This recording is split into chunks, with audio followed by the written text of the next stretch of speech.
What was so unique about this project and this endeavor was that it involves so many people and has had so much support across so many different parts of this community. And I give Wilder a lot of credit for following that process. I think the really impressive way in which the community was engaged in creating the measures and framing the topics. I think that was really impressive. To see the lineup of foundations, the financial support for this, and then the process that Wilder has used to involve several stakeholders just gives it the feel of something that's going to be sustained. We may not agree on all the solutions or all the paths to get there, but to agree that this is a significant issue and we need to make progress on it. That has been lacking in our civic discourse for a while, and it's important that we return there if we want to keep the economic vitality of this region. I think it was an interesting process because we had a lot of divergent views about what our goals should be. But then at the end of the day, as we kept talking to one another, we did come around the real kind of important goals.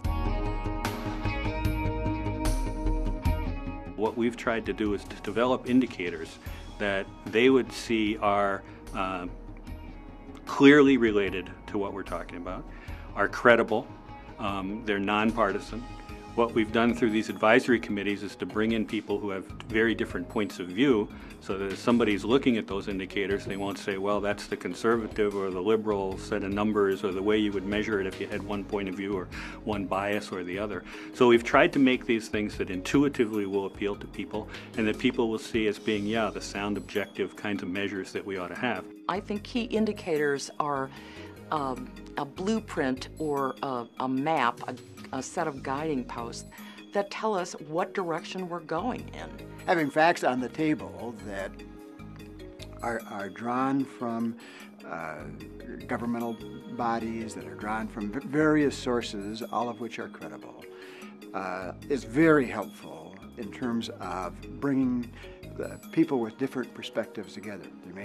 They may look at those facts differently, but at least they've got common ground around those facts. And now we can collectively look at them and see how are they going, what does that tell us.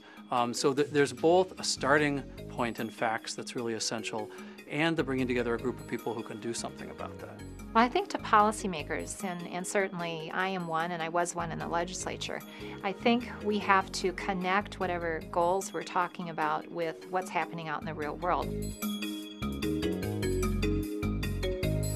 What we know is that although overall trends can move in a certain direction, that doesn't mean that everybody in the population is moving it in that same direction. There are parts of the community that are absolutely at the bottom of the economic ladder, and I think that is something that we have to pay attention to. But too often, action disintegrates in the face of argument about measurement and information, and just to be able to take a step ahead, say we're not going to be fighting about that.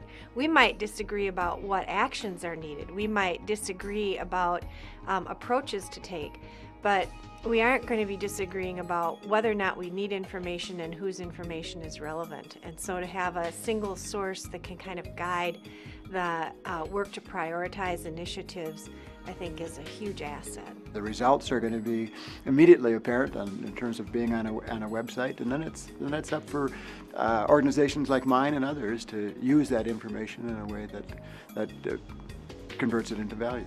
And start having the discussions of where do we want to be and holding ourselves accountable. We don't often do that very well, at least not to the satisfaction of the general public. And I think that opportunity is presented by this project. We can be held accountable on moving major public policy issues. You know, my dream is that the public will get engaged because everybody's talking about it, because everybody's using the Wilder statistics as the database. I absolutely see the public buying into this. I mean, we, through our work at the Citizens League, we're amazed at how often putting data in English for the public has this huge payoff. We're not just an indicators project. We're not just trying to develop a dictionary or an encyclopedia that people can go to, reference for information and take it. That would just be the know part of it. We are know and do. We're understand trends and inspire action. For some reason, we haven't gotten together on the civic engagement at the level that we need to in order to take on and tackle some of these problems, and we can find solutions together. I really believe that. Wilder Compass effort is really an opportunity for us to get state-of-the-art research findings into practice. In terms of philanthropy in the community, this will become a guide. I think the indications from the mayors of the cities and the county boards is we really want this and would use it to help us make decisions. I think that's what's going to make this such a unique project, that the number of people, whether it's the Itasca group, whether it's the nonprofit community, whether it's the foundation heads who have had a hand in developing this product, they're going to make this work on an ongoing basis because they're going to use it, because they're invested in its creation. And I think that was the brilliant part of this strategy, and why the Wilder's analysis of what's going on in this community is going to be used for decades to come in this community as the benchmark against which all others will measure their performance.